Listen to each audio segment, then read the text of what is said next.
Hello hi friends, welcome back our channel.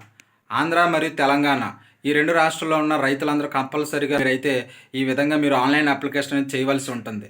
So online application ఎందుకు చేయాలంటే మీకు రైతు బంధు, రైతు భరోసా, రైతు సబ్సిడీ లోన్లు, రైతులకు సంబంధించి యంత్రాలకు సంబంధించి లోన్లు, అదేవిధంగా మీకు పంట రుణమాఫీ, పంట నమోదు చేయడం, ఈ విధంగా మీకు రైతులకు సంబంధించి ఎటువంటి సబ్సిడీ కావాలన్నా, సబ్సిడీ రావాలన్నా, పిఎం కిసాన్ నిధులు పడాలన్నా, సో మీకు ఏదైనా సరే ఖచ్చితంగా మీరు ఆన్లైన్ అప్లికేషన్ చేస్తేనే మీకు అనే సబ్సిడీ కానీ, యంత్రాలు కానీ, వ్యవసాయకి సంబంధించి సీడ్ కానీ, సో మీకు పంట ఏదైనా వర్షాలు వచ్చి పంట నష్టపోయినా సరే, ఏ విధంగా చేయాలన్నా సరే మీరు ఖచ్చితంగా భూమి కలిగిన ప్రతి ఒక్క రైతు కూడా ఖచ్చితంగా మీరైతే ఆన్లైన్ అప్లికేషన్ చేయవలసి ఉంటుంది.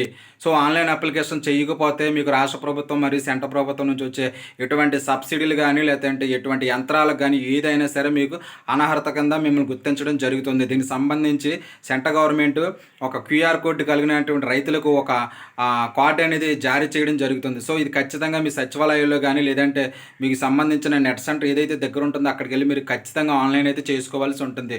దీనికి కావాల్సిన డాక్యుమెంట్స్ ఏంటంటే మీకు సొంత భూమి కలిగి ఉండాలి, పాస్బుక్ ఉండాలి, మీ ఫోన్ నెంబర్కి బ్యాంక్ అకౌంట్ లింక్ అయి ఉండాలి, బ్యాంక్ ఫోన్ నెంబర్ లింక్ అయి ఉండాలి, సో పాస్పోర్ట్ సైజ్ ఫోటో ఉండాలి, మీ భూమికి సంబంధించిన డాక్యుమెంట్స్ ఒరిజినల్ ఉండాలి. ఇవి పట్టుకెళ్ళి ఆన్లైన్ సెంటర్ కానీ మీ దగ్గరలో ఉన్న సచివాలయానికి వెళ్ళి మీరు అయితే ఆన్లైన్ అప్లికేషన్ చేస్తే అది వెరిఫై అయిన తర్వాత మీకు ఒక కార్డు అనేది జారీ చేయడం జరుగుతుంది. సో ఈ కార్డు ద్వారానే ఇంకా మీకు ఏది సంక్షేమ పథకం రావాలన్నా సరే, సెంట్రల్ గవర్నమెంట్ నుంచి, స్టేట్ గవర్నమెంట్ నుంచి ఎటువంటి సబ్సిడీ రావాలన్నా, ఏం రావాలన్నా, పిఎం కిసాన్ పడాలన్నా ఈ కార్డు అనేది కంపల్సరీగా ప్రతి ఒక్కరు ఆన్లైన్ అప్లికేషన్ చేసుకుంటేనే మాత్రమే గవర్నమెంట్ అనేది మీకు పరిగణనలో తీసుకొని మీకైతే ఈ సంక్షేమ పథకాలు, లేదంటే ఈ సంక్షేమ సబ్సిడీ లోన్లు కానీ, యంత్రాలు కానీ, సో మీకు వ్యవసాయ పనిముట్లకు సంబంధించి సీడ్స్ కానీ ఏది రావాలన్నా సరే, మీకు ఏదైనా వరద వచ్చి మీ పంట నష్టపోయినా మీకు దానికి సంబంధించి కొంత మనీ రావాలన్నా సరే, ఏం చేయాలన్నా సరే ఈ కార్డ్ అనేది వెరీ వెరీ వెరీ ఇంపార్టెంట్. ఎవరైతే రైతులు సొంత భూమి కలిగి ఉన్న రైతులు ఎవరైతే ఉంటారో రెండు రాష్ట్రాల్లో ఆల్రెడీ ఆన్లైన్ అప్లికేషన్ అనేది జరుగుతుంది కాబట్టి ఖచ్చితంగా మీరు వెళ్ళి ఆన్లైన్ అప్లికేషన్ చేయవలసి ఉంటుంది. ఈ ఫార్మర్ రిజిస్ట్రీ చేయడానికి 18 నుంచి 60 సంవత్సరాల వయసు అయితే ఉండాలి, మీకు సొంతంగా భూమి అనేది కలిగి ఉండాలి, ఒక ఫోన్ నెంబర్ ఉండాలి, అదేవిధంగా మీకు బ్యాంక్ అకౌంట్ కూడా ఉండాలి. సో ఇవి కావాల్సిన డాక్యుమెంట్స్. మీకు సంబంధించి రైతులకు రైతు బీమా కానీ, రైతు రుణమాఫీ, రైతు బంధు, రైతు భరోసా, రైతు సబ్సిడీ లోన్లు, రైతులకు సబ్సిడీ సీడ్స్, సబ్సిడీ యంత్రాలు, పంట సాయం, పెట్టుబడి సాయం, సో ఈ విధంగా మీకు ఏది రావాలన్నా సరే ఖచ్చితంగా ఈ కార్డు అనేది వెరీ వెరీ ఇంపార్టెంట్.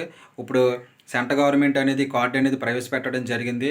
మనకి కొన్ని రాష్ట్రాల్లో అయితే అవుతుంది. సో ఆంధ్ర, తెలంగాణ అయితే ఆన్లైన్ అప్లికేషన్ అనేది జరుగుతుంది. సో మీరు ఖచ్చితంగా దగ్గరలో ఉన్న వాళ్ళైతే మీ సచివాలయానికి వెళ్ళి ఆన్లైన్ అప్లికేషన్ అయితే చేయండి. మీరు ఒకవేళ దూరంగా ఉండి ఆ సచివాలయానికి రాలేని పరిస్థితుల్లో ఉంటే ఏదైనా ఒక నెట్ సెంటర్కి వెళ్ళి మీరైతే ఆన్లైన్ ప్రాసెస్ అనేది చేయండి. సో మీకు ఓటీపీ అనేది వస్తుంది. ఈ వీడియోని అయితే మీరు సపోర్ట్ చేయండి. సో అదేవిధంగా మన ఛానల్ కూడా ఇంకా ఎవరన్నా సబ్స్క్రైబ్ చేయకపోతే ఖచ్చితంగా ఇప్పుడే సబ్స్క్రైబ్ అయితే చేయండి.